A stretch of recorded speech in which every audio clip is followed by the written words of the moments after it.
Nah, Septian menjelaskan, efek data yang tidak real time ya, itu akan membentuk semacam apa? Lingkaran setan, vicious circle. Ya, di satu sisi data itu akan menyebabkan masyarakat jadi abai karena tidak mendapat gambaran real tentang seperti apa sih level bahaya dari COVID-19. Nah, akhirnya mereka Kak, seenaknya nih kan.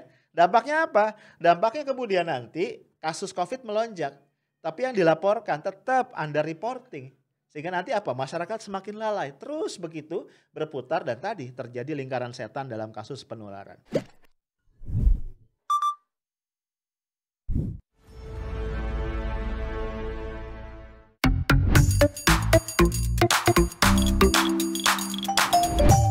Halo guys, kita ketemu lagi di Coffee Break edisi hari Selasa 8 Februari 2021.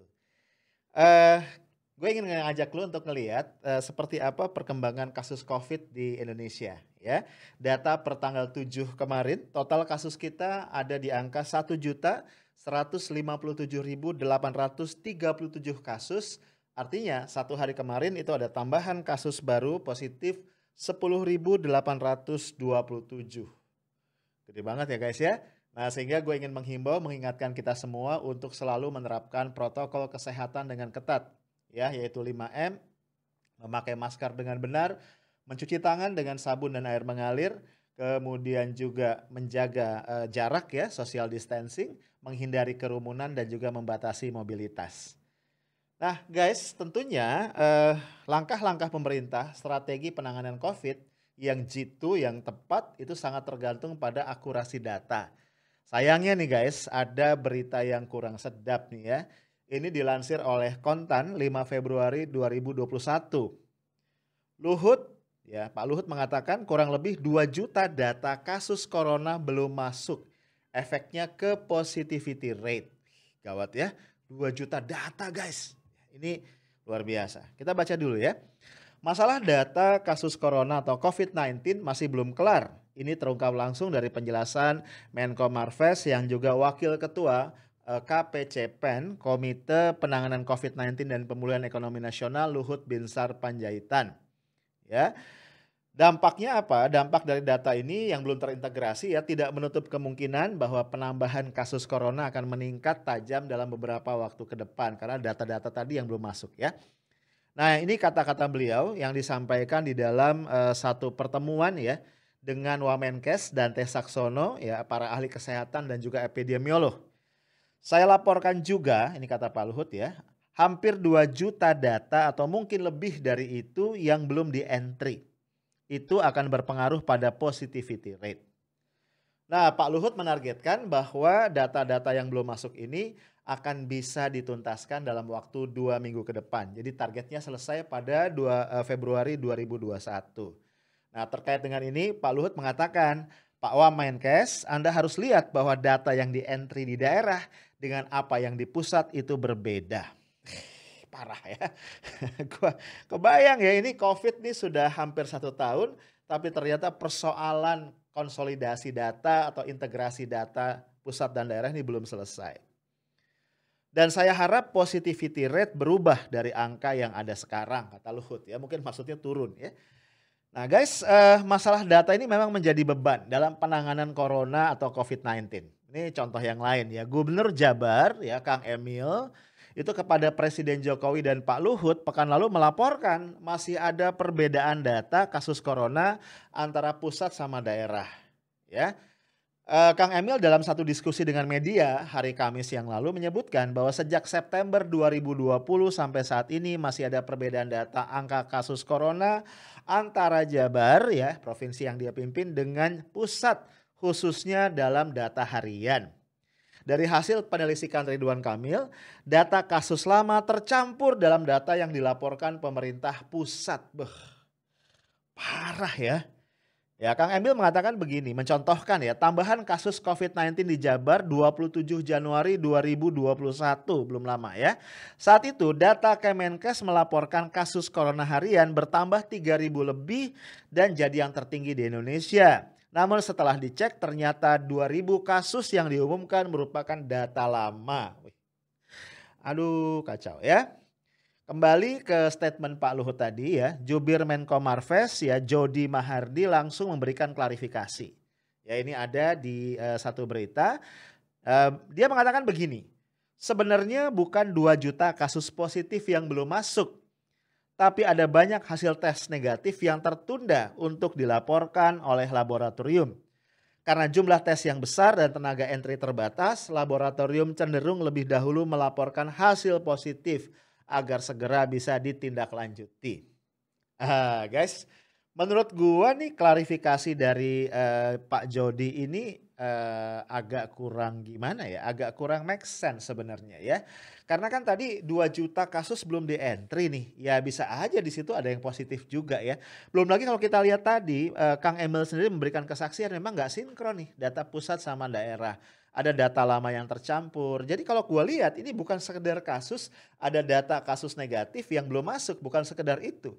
Tapi lebih sistemik ya guys, ya ada sistem dalam entry datanya, pengolahan penyajian datanya yang gue rasa harus dibenahi. Dan ini menurut gue parah ya, karena again ya dengan data yang tidak valid gue kebayang nih seperti apa kira-kira perumusan kebijakan. Nah kita lihat lalu bagaimana pendapat pakar.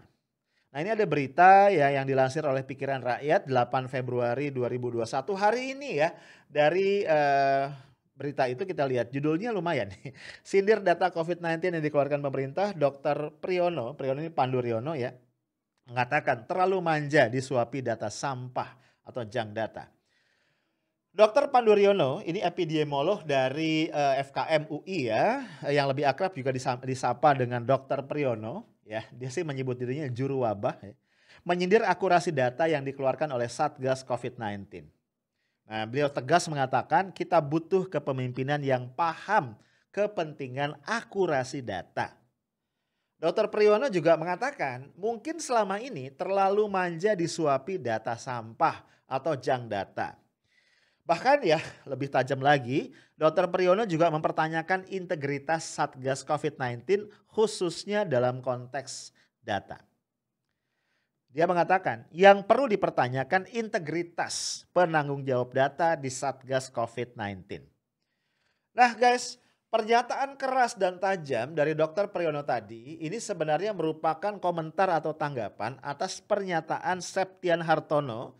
Beliau ini adalah asisten profesor di Duke NUS Medical School University Singapura ya. Oh, jadi banyak ya diaspora kita di negara lain yang pinter-pinter.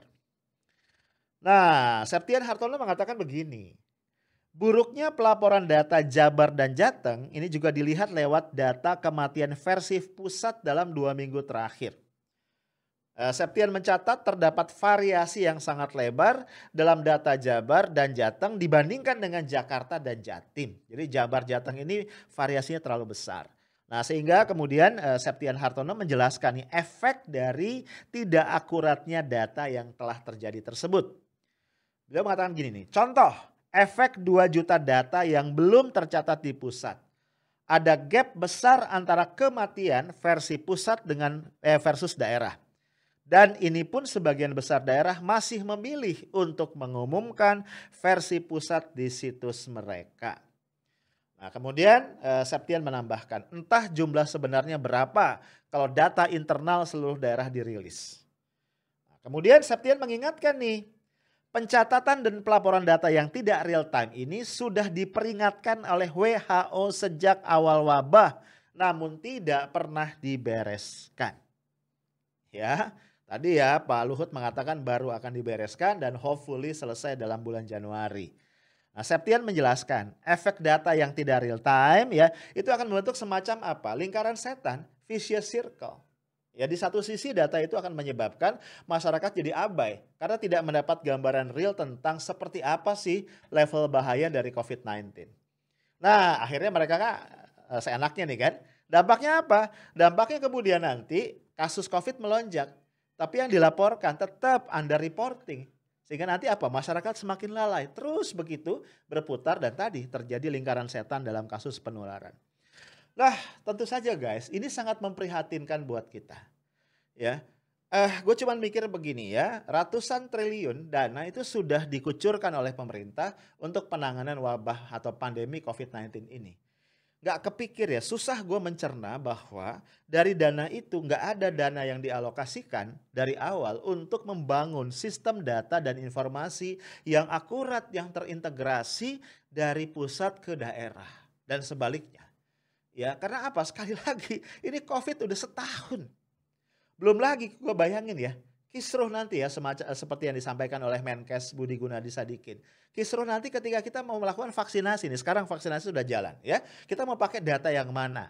Ya lu bayangin sampai Menkes mengatakan dia sendiri gak percaya pada data yang ada di Kementerian Kesehatan dan memilih menggunakan data yang ada di KPU. Nah guys, gue melihat nih bottom line dari segala persoalan ini adalah rendahnya trust masyarakat nanti kepada pemerintah. Ya sekarang saja sudah rendah ya. Dengan dilansirnya berita seperti ini, masyarakat tuh akan semakin turun trustnya kepada pemerintah. Nah kalau sudah begitu, maka kemudian segala arahan, direction dari pemerintah itu tidak akan mendapatkan support atau disambut dengan sepenuh hati oleh masyarakat. Dan ini bahaya.